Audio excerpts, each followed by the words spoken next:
Annualized return on investment for holding period less than a year. If the investment holding period is not exactly a year, then adjusting the return on yearly basis will give annualized return. This annualization helps in comparing the return of two different time periods. Let's have a look. Consider an example. Mr. Y invested rupees 10,000 in equity mutual fund B on 31st July 2018.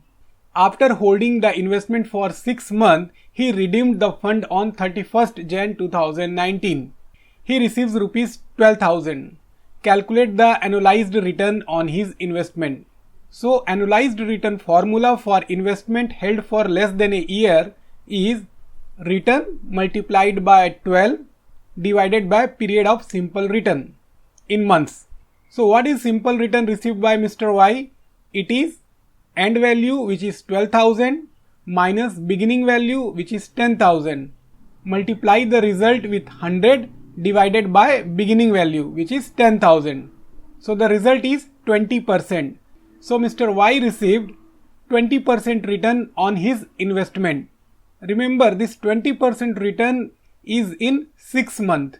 It is not annualized return. So let's put this return in formula. So it will become return, which is 20 multiplied by number of month in a year, which is 12, divided by period of simple return in months. So holding period was 6 months. So here it is 6.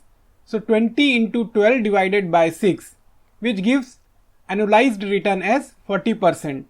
Or with simple logic also you can calculate that in 6 month return was 20%. So for a whole year it is 40%. This is not the actual return, but it is annualized return based on the 6 month return. So what is the benefit out of it is, when comparing the two investments having investment period less than a year, then the holding period problem can be solved by calculating the annualized return. Earlier we have seen that simple return or the total return, there was a problem due to time factor. But by having annualized return, that problem can be solved. But if the holding periods are more than a year, then also this annualized return can be used. Let's try to have a look of these two examples. Mr. X invested rupees 10,000 in equity mutual fund A on 31st January 2015. After holding the investment for 4 years, he redeemed the fund on 31st January 2019. He receives rupees 12,000. One case. Another case, Mr. Y invested rupees 10,000 in equity mutual fund B on 31st Jan 2017. After holding the investment for 2 years, he redeemed the fund on 31st January 2019. He receives rupees 12,000. In both the case, they received rupees 12,000 as end value and the investment amount was 10,000. Let's look this in a table. Investment fund for Mr. X in mutual fund A, for Mr. Y mutual fund B.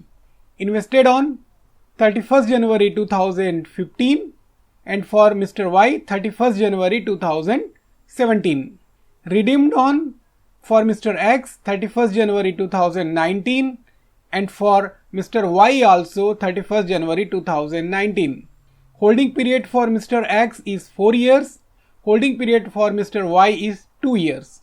Based on the value above, if I calculate simple return on investment, it is same for both Mr. X and Mr. Y, though Mr. X holding period was 4 years, Mr. Y holding period was 2 years. But simple return both 20% and 20%. So with this we cannot compare the return of Mr. X and Mr. Y based on simple return.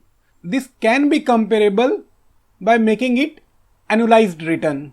So if I put the formula, so based on what we have learned, 20% return in 4 years. So per year return would be 20% divided by 4. So it is 5% for Mr. X. And for Mr. Y, in 2 years he receives 20%. So 1 year return would be 20 by 2 equal to 10%. So with this we can see on annual basis Mr. X return is only 5%, wherein Mr. Y return is 10%. With this we can say that equity mutual fund B performance is good. Wait. Here still there is one thing which is missing, that is effect of compounding. This is a simple annualized formula, but there is no compounding effect, and when calculating return, compounding is very important. Later we will see how to use compounding effect in calculating return. So in summary, if holding period is less than a year, then annualized return formula can be used to compare two return. But if it is more than a year, then by using simple annual return, it is not fetching actual result.